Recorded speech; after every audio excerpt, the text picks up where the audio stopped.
ሰላም ጤና ይስጥልን ውድ ሪፖርተር ተከታታዮች የሰዓቱን ዜናዎች ቀጥዬ ያሰማችኋለሁ። በቅድሚያም አርዕስተ ዜና። በትግራይ ክልል ሳህርቲ ወረዳ የድሮን ጥቃት መፈጸሙን የክልሉ ትምህርት ቢሮ አስታውቋል።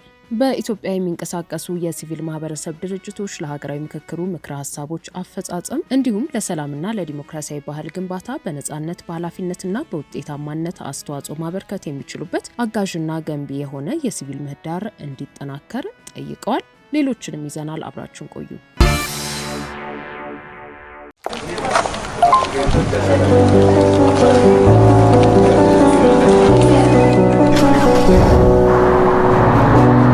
ኢትዮጵያ ንግድ ባንክ ሁሌም የሚተማመኑበት ባንክ። በትግራይ ክልል ሳህርቲ ወረዳ የድሮን ጥቃት መፈጸሙን የክልሉ ትምህርት ቢሮ አስታወቀ። የክልሉ ትምህርት ቢሮ ባወጣው መግለጫ እንዳስታወቀው የድሮን ጥቃቱ የተፈጸመው በሳህርቲ ወረዳ በሚገኝ ሁለተኛ ደረጃ ትምህርት ቤት ላይ ነው። ትምህርት ቤቱ በተፈጸመው የድሮን ጥቃት በትምህርት ቤቱ ቅጥር ግቢ ውስጥ የሚገኝ በዓለም ባንክ ድጋፍ የተገነባ የኢንፎርሜሽንና ኮሚኒኬሽን ቴክኖሎጂ ማዕከል መመታቱን ትምህርት ቢሮ አስታውቋል። ከ1999 ዓ.ም ጀምሮ ለ500 ያህል ተማሪዎች አገልግሎት ሲሰጥ የነበረው ይህ ማዕከል የፈረሰ ሲሆን ጥቃቱ በተፈጸመበት ስፍራም ሆነ በአካባቢው ምንም አይነት ወታደራዊ እንቅስቃሴ እንዳልነበር ቢሮ ገልጿል። የክልሉ ትምህርት ቢሮ አክሎ እንዳመለከተው ድርጊቱ የትግራይን የትምህርት ዘርፍ እንደ ጦርነት መሳሪያ በመጠቀም ለማደናቀፍ የሚደረግ ዘመቻ አካል ነው ሲል ከሷል። ተፈጸመ ያለውን ይህንን ጥቃት በጽኑ ያወገዘው ቢሮ ዓለም አቀፉ ማህበረሰብ በትግራይ ላይ እየደረሰ ነው ያለው ውድመት እንዲቆምና ተጠያቂነት እንዲረጋገጥ ይሰራል ሲል ጥሪ አቅርቧል። ከቀናት በፊትም በተመሳሳይ መልኩ የፌዴራል መንግስት በትግራይ በተደጋጋሚ የድሮንና የከባድ መሳሪያ ጥቃት እያደረሰ ነው ሲል ህወሓት የከሰሰ ሲሆን ጥቃቶቹ በሰላማዊ ሰዎች መኖሪያ በህፃናትና በእርሻ ስፍራዎች ላይ ውድመት ማድረሳቸውን የድርጅቱ ቃል አቀባይ መናገራቸው አይዘነጋም። ህወሓት እንዲሁም በክልሉ ያሉ መንግስታዊ ተቋማት የፌዴራሉ መንግስት ተደጋጋሚ ጥቃቶችን እየሰነዘረ እንደሆነ ቢገልጹም በፌዴራሉ መንግስት በኩል እስካሁን የተሰጠ ምላሽ የለም። በኢትዮጵያ የሚገኙ የበርካታ ምዕራባውያን ሀገራት ኤምባሲዎችና በሰሜኑ የኢትዮጵያ ክፍል አስጊ ሁኔታዎች መፈጠራቸውን ተከትሎ በአፍሪካ ህብረት የሚመራውን የሰላም ጥረት ሙሉ በሙሉ እንደሚደግፉ አስታወቁ። በአዲስ አበባ የሚገኘው የአውሮፓ ህብረት ልዑክ፣ የካናዳ፣ ኖርዌይ፣ ዩናይትድ ኪንግደም ኤምባሲዎች እንዲሁም 22 የአውሮፓ ህብረት አባል ሀገራት ዲፕሎማቲክ ተልእኮዎች በጋራ ባወጡት መግለጫ በሰሜን ኢትዮጵያ እየታዩ ያሉ የጸጥታና የፖለቲካ ሁነቶች አሳሳቢ ደረጃ ላይ መድረሳቸውን ጠቁመዋል። ሀገራቱ በመግለጫቸው ሁሉም ባለድርሻ አካላትና የግጭቱ ተሳታፊዎች በደቡብ አፍሪካ ፕሪቶሪያ የተፈረመውን ዘላቂ ግጭት የማቆም ስምምነት በቀን ልቦና በታማኝነትና ውጤታማ በሆነ መንገድ የመተግበር ኃላፊነታቸውን እንዲወጡ አሳስበዋል። በተጨማሪም የአፍሪካ ህብረት የአፍሪካ ቀንድ ልዩ መልእክተኛና የቀድሞ የናይጄሪያ ፕሬዝዳንት ኦሉሴጉን ኦባሳንጆ በቅርቡ በጉዳዩ ላይ ያደረጉትን ሰላምን የማውረድ እንቅስቃሴ አሞካሽተው ልዩ መልእክተኛው በአዲስ አበባና በመቀለ ያካሄዷቸው ውይይቶችና የተደረጉት ስብሰባዎች በሁለቱ ወገኖች መካከል ያለውን ውጥረት ለማቃለልና ወደ ሰላማዊ ውይይት ለመመለስ ትልቅ አስተዋጽኦ እንዳላቸው በመግለጫው ተመላክቷል። ቀደም ሲል በጦርነቱ ሳቢያ ከፍተኛ ውድመት የደረሰበትና በአሁኑ ወቅት ደግሞ በከባድ ድርቅ እየተፈተነ ያለው የትግራይ ክልል ተጨማሪ ወታደራዊ ግጭት የሚያስተናግድበት ሁኔታ የለም ያለው መግለጫው ክልሉ ከፍተኛ ሰብአዊ ድጋፍ በሚያስፈልገው በዚህ ወሳኝ ወቅት ሌላ ዙር ጦርነት ውስጥ መግባት ለሰሜን ኢትዮጵያ ህዝብና በአጠቃላይ ለቀጠናው አጥፊና አስከፊ መዘዝ እንደሚያስከትል አስጠንቅቀዋል። በመሆኑም አከራካሪ የሚባሉ ጉዳዮችን በኃይል ከመፍታት ይልቅ በህብረቱ ጥላ ስር በሚደረጉ የፖለቲካ ንግግሮች ብቻ እልባት እንዲያገኙ ሰብአዊ እርዳታዎች ለተጎዱ ወገኖች ያለምንም እገዳ እንዲደርሱና የፕሪቶሪያው የሰላም ስምምነት ላይ የተቀመጡ ነጥቦች ሳይዘገዩ እንዲተገበሩ ጥሪያቸውን አስተላልፈዋል። በኢትዮጵያ የአሜሪካ አምባሳደር ኤርቪን ማሲንጋና በአፍሪካ ህብረት የአሜሪካ መንግስት ልዩ መልእክተኛ ዋልተር ፓርስ ከሁለት ቀናት በፊት በጋራ ባወጡት መግለጫ የኦባሳንጆ የአፍሪካ ህብረት ተልእኮ በአሁኑ ወቅት እጅግ ወሳኝ መሆኑን ጠቁመዋል። በመግለጫው እንደተመላከተው የጥቅምት 2015 ዓ.ም የፕሪቶሪያው ስምምነት ያስቆመው አስከፊ ሁኔታ እንደገና ሊመለስ ይችላል በሚል በሰሜኑ የኢትዮጵያ ክፍል በሚኖረው ህዝብ ዘንድ ከፍተኛ ውጥረትና ከፍተኛ ስጋት ይስተዋላል። ዲፕሎማቶቹ አክለውም አሁን ያለው ስጋት የተፈጠረው ሁሉም አካላት በርካታ ማህበረሰቦችን እየጎዳ ባለው የድርቅ ክስተት ላይ ትኩረት ማድረግ የሚገባቸው ወሳኝ ወቅት መሆኑን መግለጻቸው አይዘነጋም። በኢትዮጵያ የሚንቀሳቀሱ የሲቪል ማህበረሰብ ድርጅቶች ለሀገራዊ ምክክሩ ምክረ ሀሳቦች አፈጻጸም እንዲሁም ለሰላምና ለዲሞክራሲያዊ ባህል ግንባታ በነጻነት በኃላፊነትና በውጤታማነት አስተዋጽኦ ማበርከት የሚችሉበት አጋዥና ገንቢ የሆነ የሲቪል ምህዳር እንዲጠናከር ጠየቁ።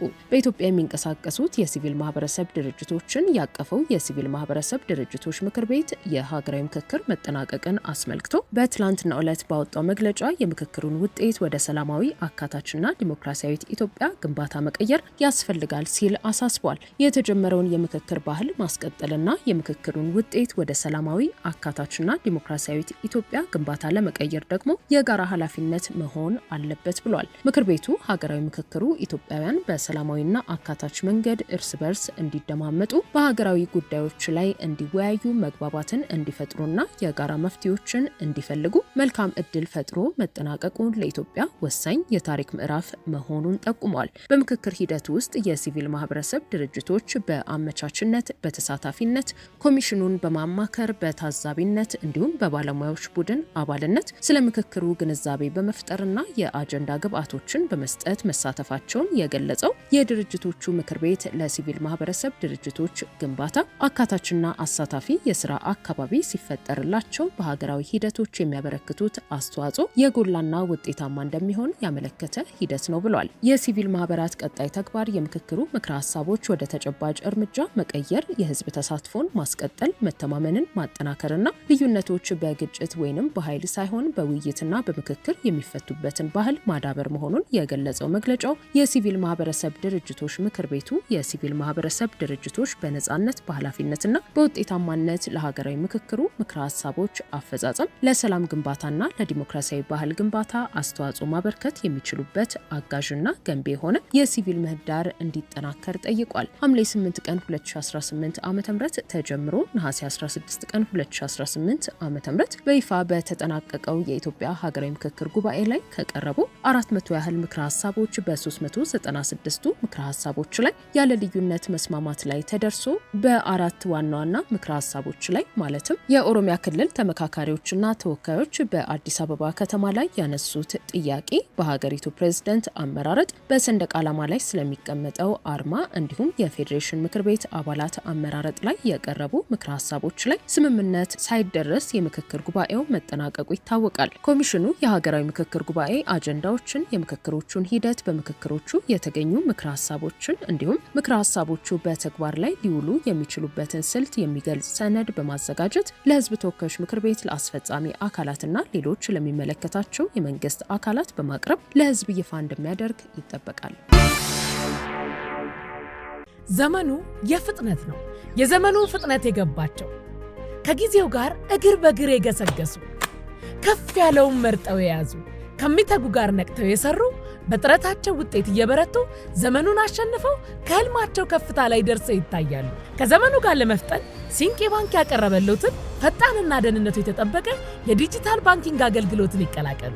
ሲንቄ ባንክ የሞባይል ባንኪንግ አገልግሎትን በመተግበሪያ ወይም ያለ ኢንተርኔት ኮከብ 871 መሰላል በድረገጽ ኦንላይን የኢንተርኔት ባንኪንግ አገልግሎት የሲንቄ ካርድን በኤቲኤም ወይም ፖስ ማሽን እንዲሁም በሱፐርማርኬቶች፣ በሆቴሎች፣ በካፍቴሪያዎች እንዲሁም በሌሎች የንግድ ተቋማት ተገልግለው ሲያበቁ ክፍያውን የሚያቀላጥፉበትን የኪውአር ኮድ ክፍያ መፈጸሚያ አዘጋጅቶሎታል። አሁኑኑ ከአፕ ስቶር ወይም ከፕሌይ ስቶር የሲንቄ ባንክን ሞባይል ባንኪንግ መተግበሪያን በማውረድ በኪውአር ኮድና በሌሎችም የክፍያ አማራጮቻችን ግብይቶን መፈጸም ይጀምሩ።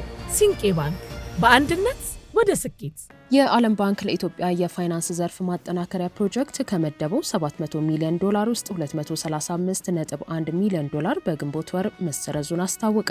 የዓለም ባንክ የፕሮጀክቱን አፈጻጸም ደረጃና እስካሁን የተመዘገቡ ውጤቶችን አስመልክቶ ሰሞኑን ይፋ ያደረገው ሪፖርተር የተመለከተው ሰነድ $235.1 ሚሊዮን ፋይናንስ ስረዛው የፕሮጀክቱን መዋቅር በማሻሻል የተከናወነ ነው ብሏል። የኢትዮጵያ ቁልፍ የመንግስት የፋይናንስ ተቋማትንና የባንክ ንዑስ ዘርፉን የቁጥጥርና የክትትል ስርዓት በማጠናከር የፋይናንስ ዘርፉን ለማረጋጋት የተዘረጋውና በኢትዮጵያ ብሔራዊ ባንክና በኢትዮጵያ ንግድ ባንክ በኩል የሚያስፈጽሙት የ$700 ሚሊዮን የብድር ፕሮጀክት ስምምነት የዓለም ባንክ ከገንዘብ ሚኒስቴር ጋር የተፈራረመው ታህሳስ 22 ቀን 2017 ዓ.ም እንደነበር የፕሮጀክት ትግበራው የጀመረው በሚያዝያ ወር 2017 ዓ.ም መሆኑን ሰነዱ ያስረዳል። ፕሮጀክቱ በመጀመሪያ ይፋ በተደረገበት ወቅት ይከናወናል ተብሎ በነበረው የበጀት አፈጻጸም ሁኔታ መሰረት ለብሔራዊ ባንክ የባንክ ንዑስ ዘርፉ የክትትልና የቁጥጥር ማዕቀፍ ማጠናከሪያ ስራዎችና ለተቋማዊ አቅም ማጠናከሪያ $107 ሚሊዮን፣ ለኢትዮጵያ ንግድ ባንክ ሪፎርም $560 ሚሊዮን፣